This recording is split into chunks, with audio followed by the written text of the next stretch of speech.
Hi there. We're back in the same place. Yeah, look who's back. At the same time. It's the witchy. So I'm going to scoot for a second. And Teresa's going to take the center. Welcome back to America. She can be witchy in America. Never got used to the way this screen flips things around. I wonder if I have something on a sign, I guess I need to print it backwards. Anyway, this is now Bridge to a Better World, but it's not yet. We're just getting ready here. And that means that we're giving you a moment to tune in and getting adjusted here. And Ani is doing her tarot reading. That's how fresh it is. She does it just moments before she goes on and tries to focus on what might be useful information to you. And I see that Tat and John are here. Hi, good morning, y'all. And just to give you a preview, we'll be talking about the AMOC, the thermohaline circulation, almost a situation. And I was just trying to remember the name of the movie it was kind of fun. It was done by the same people who did Independence Day. And gosh, it's been a long time since they've done that movie, and it had wolves chasing across the frozen Potomac, and or maybe it was a river in New York. And it got so cold that they had to take refuge in a library and burn the books day after tomorrow or something like that.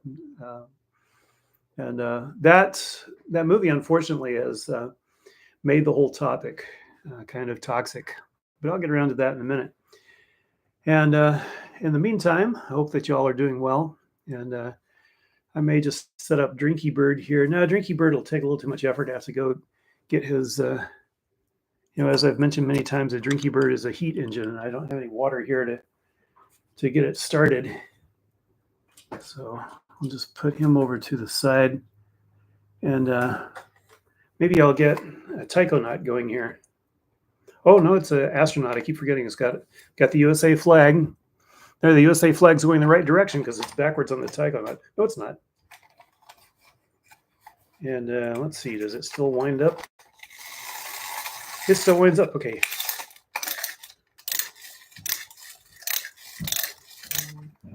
Oh, he's very wound down.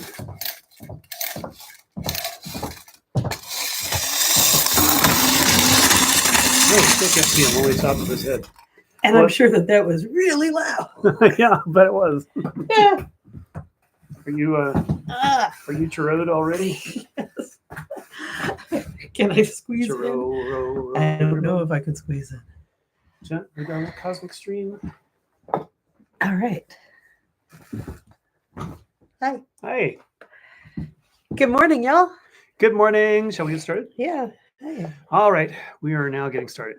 And this is now Bridge to a Better World. I'm Theresa Mitchell, and I'm Ani. Back from Mexico. You can smell a little bit of Mexico about her. What is that? Amazing food. I still have the aroma of amazing food, or is it the sea air? You smell like tahine. No, it would be the sea air, I guess. I might be 100% tahine influenced. I might be 100% full of it, but anyway, this morning I wanted to talk about the thermohaline circulation, and that word got my reputation in the late 90s at KBOO radio was sort of Chicken Little because there was not that much known about the thermohaline circulation at the time. Don't worry, I am going to define it. And what little was known allowed the fossil fuel industry, for example, to use their people to say, oh, that's nothing to worry about because we have that's thousands of years in the future, and it's just silly to even investigate it. And I'm sure that attitude slowed down the actual investigation of it. However, things have changed quite a bit. Let me explain that.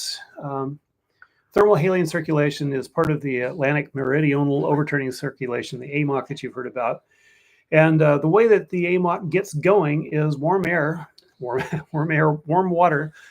flows into it in the south, and that flows to the north where it gets cooled down, and it flows back again down south. And part of that is the salt is is still in the water when the North Atlantic air blows across the water and thereby thickens that water, so to speak. It adds to the saline, or the haline, if you like, content of the water, which then sinks. It sinks in a tiny way, but over millions of acres of water, millions of square miles of water, it becomes quite a force, and it forces cold water down, which then heads south as the warmer water, which keeps Europe and the eastern coast of North America warm, despite their position globally. It'd be handy to have a globe right now, but it goes around and it keeps things temperate on both sides. It keeps the tropics from getting boiling hot, and it keeps Europe from freezing over. Excuse me. So that's at the heart. Thermohaline circulation, salt circulation, is at the heart of the Atlantic meridional overturning circulation. Now things have been changing, and new research has come out, which is indicating that not only can it be detected that it's slowing, but it is slowing a lot more than was feared. And the slowing itself can add to the effects of it stopping. And in fact, there is, to quote the headlines, a threat of collapse. And that would be in our lifetimes. And the effects could be, well, the effects of slowing certainly will be and are being felt. And that would be an exaggerated El Nino, which is exactly what we have going on around us at the moment. It affects the whole world. It affects the whole world, too. Well, that's a whole different story. Anyway, CO2 is up to 425, according to Mauna Loa. You may have heard of 350.org, that 350 parts per million of carbon dioxide gets further and further away. Polar bears have picked up new feeding strategies, according to what I'm reading, but they're still starving. And so 350 was considered a point past which we should not go. Should not go because it would have consequences. Right. And we're at, in fact, 425. So that would be far past. Right. That's a steady month-long reading. That's not a peak. Professor Kevin Anderson, who you may have heard of from the Tyndall Center, the University of Manchester, says that 3 to 4 degrees warming are in the coming decades. And he points out that carbon emissions, despite the talk, are up 60% since 1990. And he says, and I think this is a very interesting quote, there's been a deliberate misuse of the prospects of upcoming technology in reducing political action that would be effective in implementing needed massive energy production changes. And he complains of greenwashing generally. Well, that was fortuitous because just a couple of days ago, as I mentioned on Twitter, I was listening to public radio, local public radio, the more expensive one, and heard a very fluff interview, really just a massage with a representative for the airline industry, who was insisting that because, I mean, he didn't phrase it this way, but essentially because they were charging $7 extra on tickets to thousands of customers, thereby putting together thousands of dollars, they were investing in a new green jet fuel technology. This jet fuel would burn and produce carbon dioxide the same as anything else, of course, but it would be green because it'd be renewable, because it'd be growing, which is kind of missing the point because airline contrails are very much changing the climate, and airline use needs to drop drastically and to be changed in its nature. No night contrails. I've been on about that before. But you wouldn't know it listening to that interview. And in fact, if I can just dig out my teleprompter here, I didn't print up this part, but Canada has had enough of greenwashing on air, and taking a cue from the fossil fuel industry. Well, let me just read a bit from the National Observer, Canada's National Observer. They're proposing legislation prepared by and legally vetted by Parliamentary Council. The bill focuses on paid advertising by the fossil fuel industry and its lobby associations. Section 5 of the bill specifically exempts an opinion, commentary, or report in respect of fossil fuels. The bill does contain some tough penalty, large fines, and possible imprisonment for contravening its provisions, and its detractors lock on the bill's use of the term person, but this is a legal quirk The bill makes it clear that its target is not individuals, but corporations that are, quote, a producer, retailer, or an entity that has one of its purposes to promote fossil fuels, end quote. And so this is taken from tobacco legislation. And for the same reason, this is extremely deleterious to our health. This is deleterious to the world's health. And of course, the fossil fuel industry has, as they say, fixed on that word person and tried to make this out as a terrible red commie attempt to take over the world, and especially to, stop them from telling the truth. For example, from Miner John, who plucks only the ripest green coals from the mine to be used. I want to. Can I Yes. step back for a second though? And Professor Kevin Anderson, Yes. saying that, excuse me, only 3 to 4 degrees centigrade warming over the next few decades. Well, that's not an only. I understand that. Yeah. That is my setup. We say. Yes. Yeah. That, I mean, because it doesn't really sound that much. It's like, oh, well, it's 3 degrees centigrade warmer. What does that actually mean? Some of the known consequences, and again, he's talking in the next few decades, 3 to 4. Anything over about 1.7 is known as it's a tipping point where things start accelerating exponentially. So 3 being well over that, 3 degrees warmer at the very surface of it looks like coastlines disappear. Looks like that there will be sea level rise that is catastrophic. At 4 degrees, we are looking at massive droughts. We are looking at massive floods and droughts, all, sort of around in a really severe way. We're looking at massive impacts that it'll be hard to claw our way back from if it's possible at all. And so I just wanted to throw that in because we can talk about how these numbers, we throw them out there, but let's actually tie them to what happens when we are looking at a 4-degree warm. It's dire. It's just dire. So I'm going to skip through some of the older research, which would say that collapse of the AMOC is highly unlikely because they changed their tune. And the tune changing report is called Observation-Based Early Warning Signals for a Collapse of the Atlantic Meridional Overturning Circulation. And haven't been able to get my paws on it. It has to be, it's past quite a paywall. So anyway, I would be glad to see a bill like that in the United States. I wonder if Senator Merkley would be interested in introducing such a bill, because the greenwashing is getting thick and fast on the television and on the radio. And the truth needs to get out. And people don't just make up these ideas of, oh, we've got so little to worry about. And green technology is moving forward quickly, so we'll be fine. It isn't, and we won't be. And so the fuel industry, who will be finding their bunkers, need to be stopped, I think. And we need to take a cue from the Canadians. So on a different topic, following the Taiwan situation, from South China Morning Post, the U.S. is likely to deploy nearly half its aircraft carriers in the Western Pacific this year, in a signal of deterrence against the increasing military activity in the region by China and North Korea.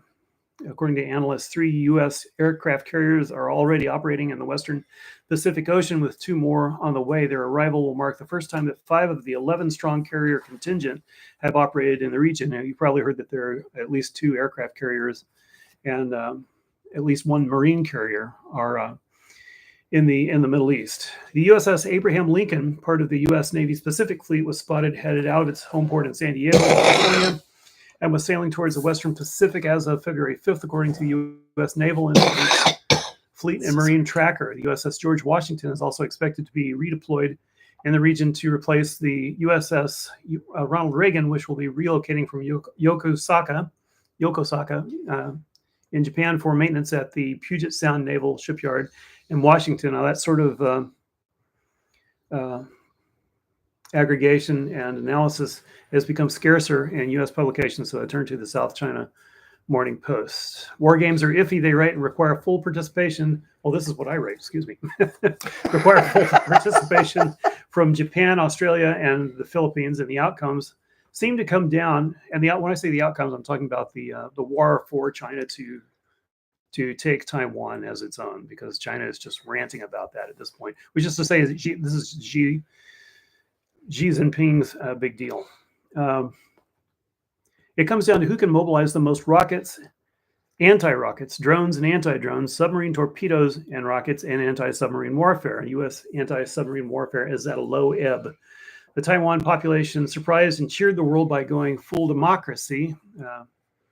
It really was a surprise. China veered from its democratic opening and is now considered authoritarian, tracking and controlling each citizen by an electronic sort of credit system. Of course, the USA is number one in horrible race-biased imprisonments, so I won't get hypocritical there. So, and then changing the topic once to summarize that before I change topic, the prospect for war in the coming months is really bad in Taiwan. And Republicans in the House and the Arizona House of Representatives have introduced a resolution that would seek to declare former President Donald Trump the winner of the 2024 presidential election, regardless of what the voters decide. That's where to KPNX, Bram Resnick. Now, the reason I report that is because this is the general plan. There will be several such announcements, several red state and several states that are really more purple, but which have Republican-controlled, Koch-funded houses of representatives, are planned to pull this stunt so that every slightly red state sends representatives, sends electors to vote for Trump, regardless of what the people choose. This is one big reason why people are warning that civil war may be on the horizon, because what they're doing is technically within the Constitution. This is what I want to emphasize. We can't turn to the Supreme Court to stop this, even if they're inclined to do so. Well, maybe we could. There's probably some other way to do it, something along the lines of respect for democracy being the essential idea in the Constitution. But that's coming up. That's on the agenda. It's actually terrible news. I don't know. I don't know if it'll result in bloodshed, but that's what they intend to do. They intend to steal the presidential election so that smelly old orange can get into the White House and pardon himself for his 91 indictments. And that's the news for today, for Friday. Oh, is that it? La, la, la, la. Tweet, tweet. So the end of the world as we know it then? Sort of, yeah. Oh, Friday. It's not always true. Okay. Time marches on. Well, you can't step into the same river twice. So the end of the world as we know it is always happening. But damn, okay. Yeah, John, that is exactly what I was thinking when I said, 3 to 4 degrees Celsius rise in temperature. A lot of people do think about it as turning the thermostat on and off in the house. And so it's like, well, 3 degrees, warmer. That can't mean a lot, right? I mean, 3 degrees. We have that variance from day to night. So whatevs. It has huge implications when we look at global weather systems. And so that was exactly that was sort of my train of thought there. Thanks very much for elucidating that. So, Tarot. I'm really just happy to be back with the pine trees, with Portland, with my beloved, with my pals.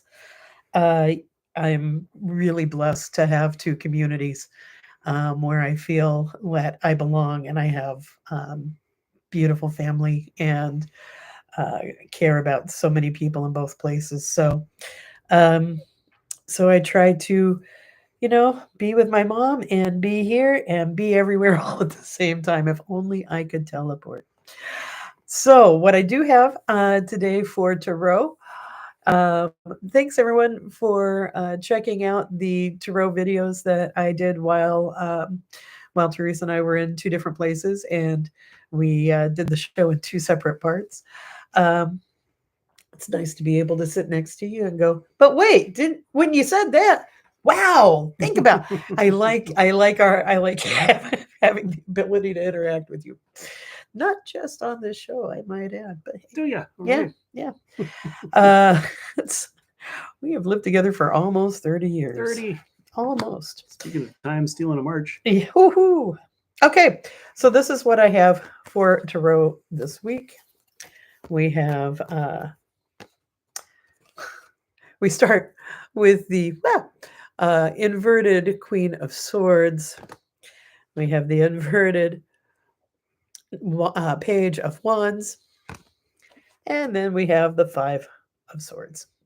And so, um, what does this mean? We have to be very careful with how we use our words. This is a call to remember to play gently as we disagree with each other. Um, it's not really going to behoove us to get our point across by being harsh or cruel or insulting, no matter how much we disagree with what we're hearing. We can find it within ourselves to have patience. It's hard to have patience when we see so much going terribly, terribly wrong in our own social circles and outside that to the world. Um, but remember to try to engage patience, try to uh, have more a focused intent on what you want to have as your relationships. Because it's really easy to become harsh and impatient when we are seeing the same issues come up over and over again. But harsh and impatience is probably not going to solve those issues. So we need to go a little deeper. And we need to actually use our wisdom to ask for inspiration in new ways to look at long-standing conflicts, and then to really be mindful of how we use our words. Are we using our words to cut and diminish another, or are we using our words to sow compassion and try to increase understanding? This is what the cards mean. This week we have, the inverted Queen of Swords warns us that we may be harshly communicating, that we might be batting each other down instead of actually making a solid case for ourselves. The Page of Wands inverted warns of impatience, rashness, loss of focus, flaily, sort of undirected personal force. And then the Five of Swords talks about conflict coming to an end, but maybe not being resolved. We resolve it not necessarily by just walking away from it because it's always ready to fire up again. Uh, we resolve it by really going deeper into the issues and trying to tap into our wisdom and our compassion to try to actually bring a good resolution to all participants in the struggle. And so I see that in personal community, and I surely see that in the world. It's super easy to just insult and denigrate those we just disagree with, but that's not really going to help us. And as things become far more polarized, we need to reach out to people who we have maybe seen as outside of our circles. I'm not really talking about the extremists. Um, that's a whole different topic. But the discourse, the insults that fly between those of us that are radical or progressive or social justice seeking and um, establishment liberals. You just don't see why you get so worked up about that. Right. And that can be maddening. And I know that I myself have perhaps had harsh words for folks that we actually really do need as allies, as Theresa was talking about looming civil war and tipping points in climate catastrophe, and how those are not anymore 100 years ahead, but now maybe a few years ahead, a decade ahead, um, and how that window seems to be ever closing. Right. Um, it's important to reach out and try to resolve conflicts in a good way with those that we can, in fact, make alliances with. That's what I have for our reading this morning. I'm really delighted to be back in live with Theresa and to see you all again this morning. Yay. All right. Be kind to each other. Be kind to yourselves. That is always, always important. And we will, in fact, be back again next Friday morning. So nice to see all's comments. Well, our love goes out to you and to all the ships at sea. Bye-bye. Cheers. Thanks for tuning in.